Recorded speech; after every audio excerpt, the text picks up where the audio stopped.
Here is our inquiry project on how big of an effect the food bank has on our community. Hope you enjoy. My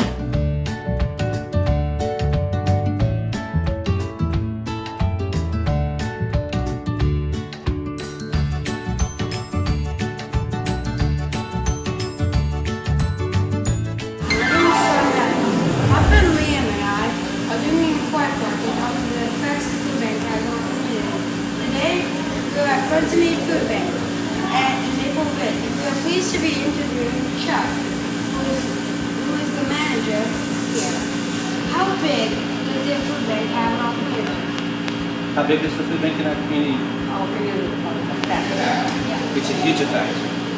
So basically what we do here, we serve anybody that is low income or working poor. So that can be somebody that works a 40-hour-week job that just isn't making enough money, to a family who's on social assistance. Currently right now we have about 2,400 individuals. That's moms, dads, grandma, grandpa, or children that we serve on a monthly basis. 33% of the people we serve are children, and 20% are senior citizens. Okay. When was the food bank started? The food bank was started in the mid 1980s, and it was started by two women in Pitt Meadows that felt that there was a sincere need to pull their resources together to help the community. How did the food bank start? How did it start? Yeah. It was the two women, and basically it started as a co-op where they felt that, again, they were low-income people, and the people around them were low-income, and they felt that the idea was to be able to buy food as bulk rather than shopping individually. You could get more when you're buying in bigger items. That's how it started, and then it expanded from there. They realized that there's more people that they need to help, and as they grew, more and more people came to them, and it became a real food bank. How much does it cost to run the food bank for one year? That's a really tough question that I can't answer. I don't actually do the financial end of the food bank. I have an executive director and board that actually does that.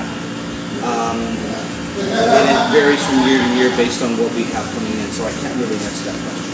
Okay. How many people usually work at the food bank? Okay, there are two legitimate staff paid employees, one here in Maple Ridge, one in Pitt Meadows.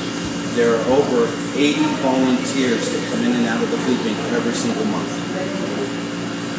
Do the people who work at the food bank get paid, or are they just volunteers? Two staff, one full-time, which is me, one part-time, which is my lady that runs my Pitt Meadows Depot. Everybody else is volunteers, so no, they don't get paid. What sort of food is needed most in the food bank?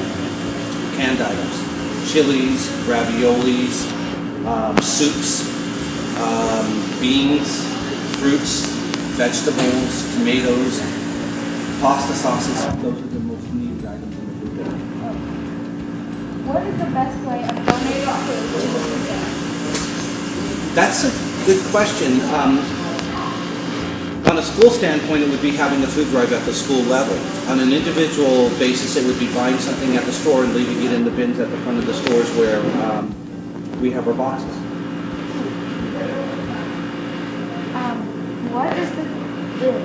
What time of year is the busiest at the food bank? The busiest time of the year is always Christmas for the food bank. That's because we do the bulk of our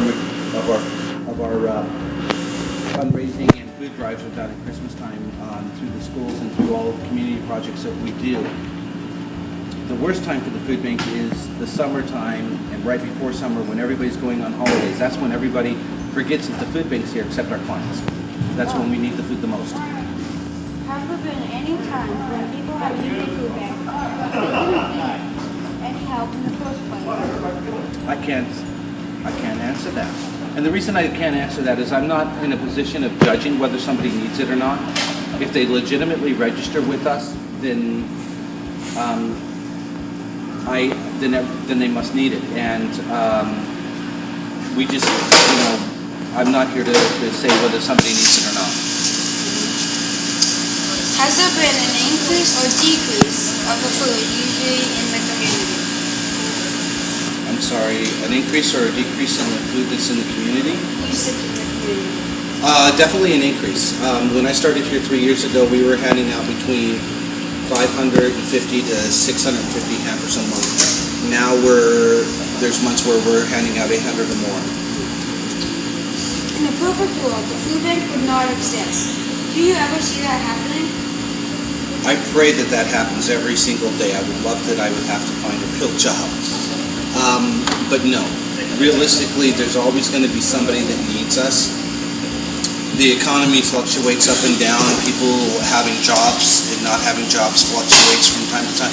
Yeah, in a perfect world, it would be great that we weren't needed, but the first food bank opened up in the mid-'80s in Canada, and they said, oh, it's a short-term thing, it's not going to last, and there's a new food bank that basically opens up. Thank you for sharing your information and insight with us. Everybody, please continue to support the Friends in Need Food Bank. Thank you. Our inquiry has taught us many things. First, many individuals and families depend on the food bank to survive. Second, without volunteers and people making donations, there would be no food bank. We believe kids can help out the community food banks by bringing more attention to their importance. We plan on organizing some school food drives. We also plan to volunteer our time at the Friends in Need Food Bank, probably when we're older. Thank you.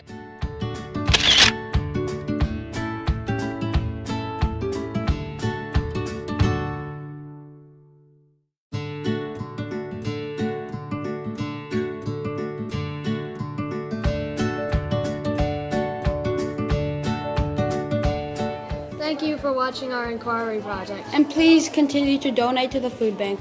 Thank you.